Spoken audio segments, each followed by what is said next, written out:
दोस्तों, घोड़ा एक बड़ा ही वफादार और साथ निभाने वाले जानवरों में शुमार किया जाता है।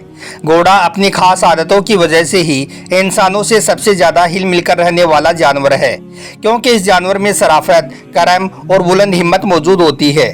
माहिरीन का कहना है कि इस जानवर में घमंड भी पाया जाता है। इसी वजह से घोड़ा अपने आप में ही ज्यादा मस्त रहता है। घोड़ा अपने मालिक के साथ में हमेशा बहुत ही शराफत के साथ में पेश आता है, मगर किसी औरत का हर वक्त घोड़े के साथ में रहना और उसके साथ में खेलना कूदना कितना ज्यादा नुकसानदेह साबित हो सकता है, इसके बारे में जानकर आप भी हैरान हो जाओगे। आज के इस वीडियो में हम आपको एक औरत और एक घोड़े का ऐसा ही सच्चा वाकया बताने वाले हैं, जिसमें एक औरत अपने घोड़े से खूब प्यार करती है। उसके बाद में घोड़े ने उस औरत के साथ में जो कुछ किया उसके बारे में जानकर यकीनन आप लोग भी हैरान हो जाओगे। इसलिए आज का यह वीडियो आप सभी के लिए बहुत ही ज्यादा खास है। आप इसको आखिर तक जरूर देखें और मेहरबानी करके शेयर भी कर दें, ताकि और भी लोगों के पास में यह वीडियो पहुंच जाए। तो चलिए दोस्तों, शुरू करते हैं। दोस्तों, कहा जाता है कि इंसान और जानवरों का साथ बरसों पुराना रहा है। इंसानों को अपनी मदद के लिए हमेशा से ही जानवरों की जरूरत पड़ती रही है, चाहे फिर वो सफर हो, गिजायात हो, तिजारत हो, हर काम के लिए इंसानों को जानवरों की जरूरत पड़ती रही है। अल्लाह ने इंसानी फितरत में प्यार, मोहब्बत और शफाकत रखी है। यही वजह है कि कुछ लोग जानवरों से बहुत ज्यादा लगाव रखते हैं, और खास करके पालतू जानवरों से। कई बार देखने में आता है कि इंसान और जानवर की दोस्ती इतनी ज़्यादा मिसाली बन जाती है कि कई बार जानवर अपने मालिक से मोहब्बत में अपनी जान तक से गुजर जाती हैं, लेकिन वो अपने मालिक पर आंच तक नहीं आने देते हैं। दोस्तों, भारत एक ऐसा देश है जहां पर जानवर पालना एक आम सी बात है। भारत में पालतू जानवरों के तौर पर ऊंट और कुत्तों को पाला जाता है, जबकि कुछ जगहों पर लोग घोड़े पालने के भी शौकीन होते हैं, लेकिन इस शौक को पूरा करना हर किसी के बस की बात नहीं है। इसी तरह से एक बार जब भारतीय औरत ने एक पालतू घोड़ा पाला तो उसके साथ में ऐसा हुआ कि जिसको देखकर पूरा गांव सदमे में आ गया। हम आपको बता दें कि यह वाकया भारत के पंजाब इलाके में पेश आया है। यहाँ पर किसी जमाने में एक भाटिया चारण नाम की औरत रहती थी, जिसकी उम्र तकरीबन 28 बरस बताई जा रही है। यह वाकया उस दौर का है जब भारत पर अंग्रेज हुकूमत किया करती थी और अंग्रेजों ने रियासत के उसूल यहाँ के राजा के हवाले कर रखे थे। हम आपको बता दें कि यहाँ का राजा बहुत बुरा इंसान था। वो अक्सर अपने लोगों पर जुल्म और सितम किया करता था। एक बार का जिक्र है कि राजा ने शिकार का प्रोग्राम बनाया। इसके लिए उसने गांव भर से घोड़े मंगवाए। खूब तहकीक के बाद में राजा के आदमियों ने भाटिया चारण नामी खातून का भी घोड़ा चुन लिया और फिर उसको राजा के सामने पेश करके कहा, महाराज, यह घोड़ा इंतहाई आला किस्म का है और इसकी तरबियत भी बहुत ही अच्छी तरीके से की गई है। राजा ने जब उस घोड़े की खूब तारीफ सुनी तो सवारी करके उस घोड़े की सलाहियतों को जांचना चाहा। सवारी करने के बाद में रियासत का राजा भी उस घोड़े के गुणगान करने लगा। उसने भाटिया चारण नामी खातून से कहा कि वो उस घोड़े को उसे बेच दे, उसके बदले में उसे मुंह मांगी कीमत मिल जाएगी। मगर वो खातून अपने उस घोड़े को बेचने पर राजी ना हुई।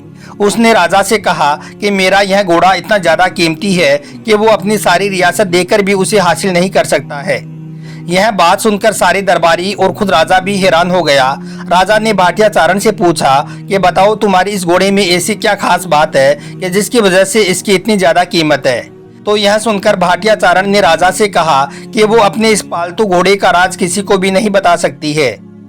दोस्तों, फिर एक लंबी बहस के बाद में जब राजा ने देखा कि भाटिया चारण किसी भी हाल में अपने घोड़े को बेचने के लिए रजामंद नहीं है, तो फिर राजा ने भाटिया चारण से उसका घोड़ा उधार मांग लिया और कहने लगा कि हम एक बार इस घोड़े पर बैठकर शिकार खेलना चाहते हैं। उसके बाद में इस घोड़े को इसी हालत में तुमको वापस कर देंगे, क्योंकि हमें तुम्हारा यह घोड़ा बहुत ज्यादा पसंद आया है।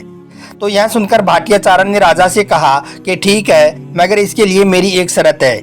इसके लिए आपको मेरे घोड़े को शाही घोड़े का खिताब देना होगा और इसकी देखभाल पर आने वाला खर्च आपको 1 साल तक अदा करना होगा। राजा और उसके दरबारियों ने जब उस औरत की अनोखी शर्त सुनी तो वो सबके सब हैरान हो गए। लेकिन कुछ देर सोचने के बाद में राजा ने भाटिया चारण नामी खातून की इस शर्त को मंजूर कर लिया और कहा कि ठीक है, शिकार से वापस आने के बाद में तुम्हारी शर्त को पूरा कर देंगे। उसके बाद में भाटिया चारण ने अपने घोड़े को राजा के हवाले कर दिया। राजा उस घोड़े पर बैठकर मुकर्रर दिन शिकार करने के लिए जंगल में पहुंच गया।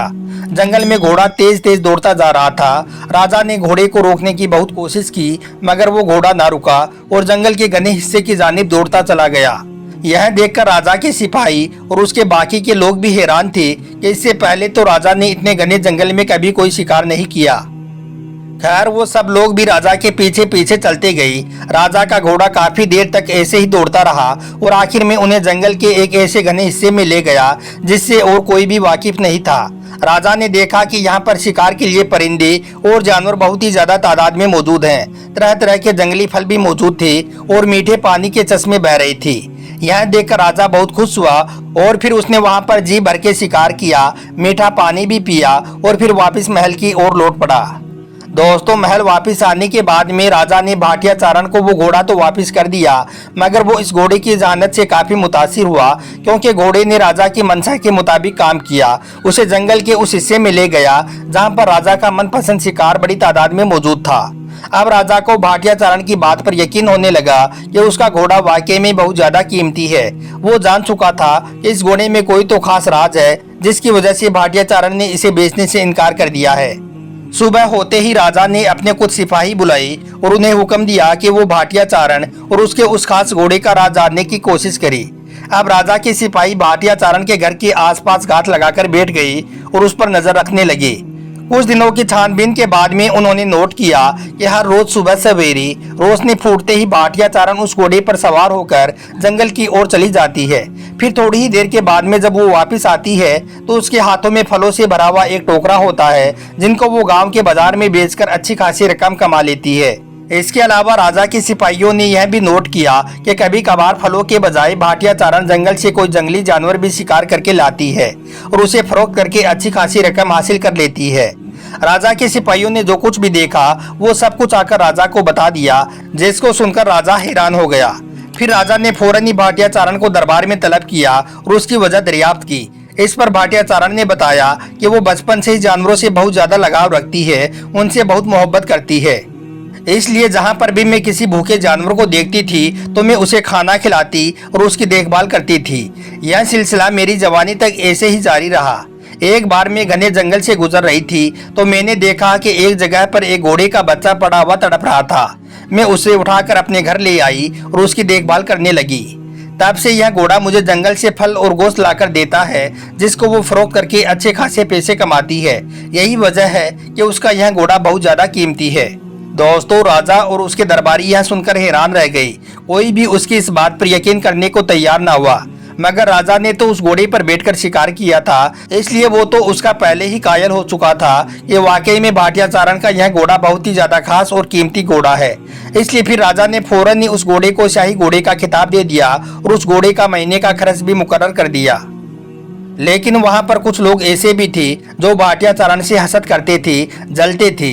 उन्होंने उस पर इल्जाम लगाना शुरू कर दिया कि भाटिया चारण ने अपने इस घोड़े के साथ में नाजायज जिनसी ताल्लुकात बना रखे हैं। इसी वजह से वो हर रोज उसे लेकर जंगल में जाती है ताकि घोड़े के साथ में शर्मनाक हरकत करते हुए उसे कोई देख ना ले। लेकिन रियासत का राजा इस बात को ना माना, क्योंकि उसके दिल में तो भाटिया चारण और उसके घोड़े के लिए मोहब्बत पैदा हो चुकी थी। दरअसल भाटिया चारण का यह मोजिजाती घोड़ा जानवरों से प्यार करने और उनके हकूक का ख्याल रखने की वजह से अल्लाह ताला ने अता किया था। दोस्तों इस वाक़ये से यह सबक मिलता है कि इंसान को हमेशा जानवरों से अच्छा सलूक करना चाहिए, क्योंकि दीन इस्लाम में भी जानवरों और परिंदों से प्यार करने और उनका हकूक का ख्याल रखने की तलकीन की गई है। इस्लाम के मुताबिक तुम में बेहतरीन वो है जो अल्लाह के मखलूक को ज़्यादा फ़ायदा पहुँचाने वाला हो। याद रखें, इस्लाम ने जानवरों से भी हुस्न सलूक का दर्स दिया है और उन पर रहम करने का हुक्म दिया है।